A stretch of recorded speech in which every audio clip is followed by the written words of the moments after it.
Pozdravljeni. Pri predstavitvi bolida Alfa Tauri AT02 sem nekako napovedal, da pričakujem določene spremembe, predvsem na nosnem konusu.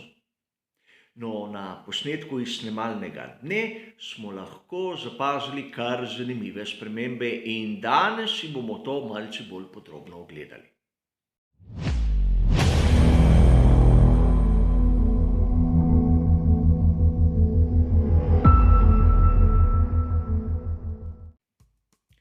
Če se spomnite predstavitve Alfa Taurija AT2, sem tam povedal, da praktično nosni konus je dobesedno enak tistemu, ki smo ga videli na predhodniku AT01. In seveda, ker so nam povedali, da so oba razvojna žetona porabili na prednjem delu, sem pri sebi pričakoval radikalne spremembe in te smo videli praktično na dveh malodane ukradenih posnetkih. V tem prispevku bom skušal razložiti tudi malce ozadja, zakaj imamo snemalne dni, zakaj vidimo določene voznike, kateri se ukvarjajo s starejšimi bolidi in seveda, zakaj so ta pravila tako striktna. Namreč, kolikor pogledamo ta posnetek, kjer lahko občudujemo postanek Yukija Tsunode, bomo opazili nekaj, kar je zanimivo. Upočasnitev in seveda povečava je moje delo na posnetku, ki ga je objavila ekipa Alfa Tauri. Ne gre za Alfa Tauri AT02, temveč za Toro Rosso STR14, tisti bolid, ki ga lahko prosto uporabljajo.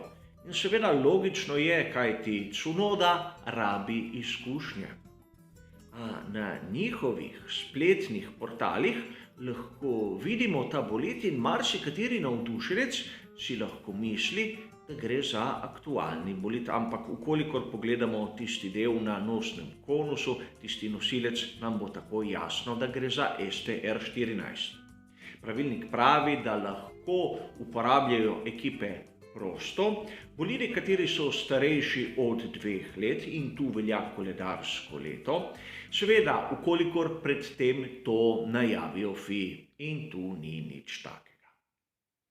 Kot sem že povedal, pri Alfa Tauriju smo videli nov nosni konus, kar lahko občudujete na teh 2 posnetkih.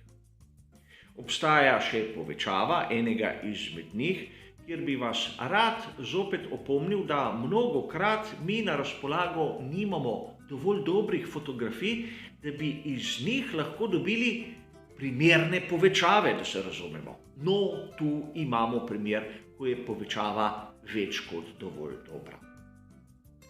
In sedaj bi vam rad pokazal prvo montažo od tistih, ki sem jih pripravil danes.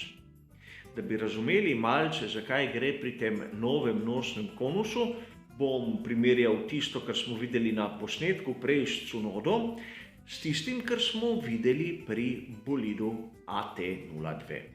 Seveda, zavedam se dejstva STR14 in AT02.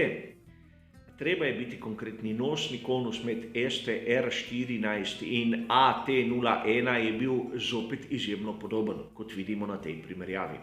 A kot posnetka je važen, da bomo videli tisto, kar je zanimivo. Namreč opazimo lahko, da je konica nosu bistveno ožja, bolj zaobljena in nosilec pomaknjen navznoter. To bomo videli tudi v nadaljevanju, zakaj je tako zanimivo. Najprej bi rad razčistil nekaj. Pri Alfa Tauriju AT02 ne gre za ozki koncept nosnega konusa. Kolikor pogledamo tisti zgornji del, tisti del bližje prednjim obesom, bomo opazili, da ni nobene zožitve. Ne na fotografijah in ne na tistih promocijskih videih, kateri so nam jih lepo kazali pri ekipi Alfa Tauri. Ukolikor pogledamo, kje je spoj nosnega konusa in šasije, bomo opazili, da so prehodi pravzaprav ravni. Če ta prehod primerjamo naprimer s tistim, kar smo videli pri McLarenu oziroma pri Mercedesu 2V11 in marsikateri drugi ekipi, bomo videli, da ta množni konus se nekako razširi z elementom, kateri nas spominja na četrtino kroga. No, ta element je izjemno pomemben, da nam tako prikaže zožitev tega dela. Pri Alfa Tauriju zožitve nosnega konusa ni. Kolikor pogledamo pa tisti spodnji del, tisti, ki je najbolj očiten, kjer je največja sprememba, bomo pa videli, kot sem že omenil, da sta nosilca pomaknjena navznoter. Zato lahko pričakujemo, ukolikor pogledamo ta posnetek, recimo temu starejšega koncepta, da se je v sprednjem delu seveda konus malce zožal in nato razširil s tako polkrožno obliko. Seveda, marsikdo od vas se bo sedaj spraševal, kaj se je pravzaprav spremenilo.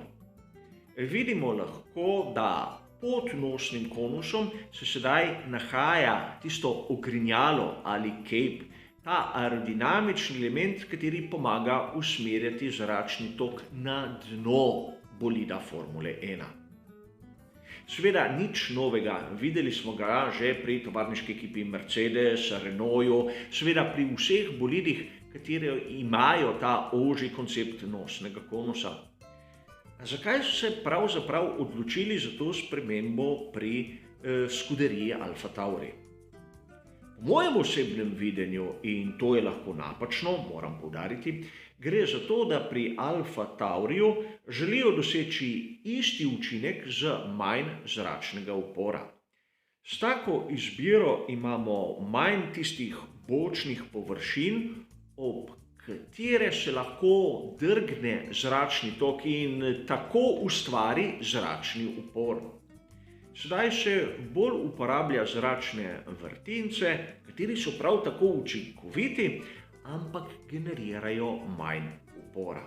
In tudi če pogledamo s prostim očesom, vidimo, da kakih bočnih površin, kakih usmernikov v delu nosnega konusa pravzaprav ni v primerjavi s starejšo rešitvijo, seveda. In tu bi rad poudaril, da moramo biti mi, navdušenci, še posebej pozorni. Naprimer, tudi pri sestrski ekipi Red Bull smo kar nekaj časa gledali Sergija Pereza, kako se je vozil naokrog v starejšem Red Bullu RB15, čeprav mnogi viri so ga lepo gladko imenovali RB16B. Treba je biti pozoren na malenkosti, kajti takoj nam predstavijo nekaj, kar ni res. A da ne bo pomote, na tistih uradnih straneh, tako skuderije Alfa Tauri, kot naprimer Red Bulla, nikjer ni zapisano točno, kateri bolid je na sliki. To je interpretacija drugih avtorjev in zato resno bodimo previdni. A tudi to je nekaj, kar naredi zanimivo Formulo 1.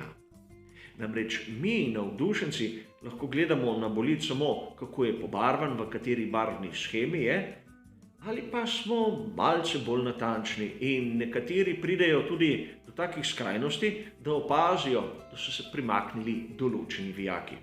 A kot sem povedal, tudi to je Formula 1. Kot ste razumeli, je to prvi prispevek, ki nekako dopolnjuje tistega, ki sem ga napravil na začetku glede Alfa Taurija AT02. Seveda pričakujem, da bom videl še kako drugo spremembo tudi pri ostalih ekipah, zato ne bodite presenečeni, če bo tokrat kar lepa serija, katera bo predstavila vse bolide svetovnega prvenstva Formule 1 za sezono 2021 v več delih. Zaenkrat pa hvala za vašo pozornost ter seveda nasvidenje.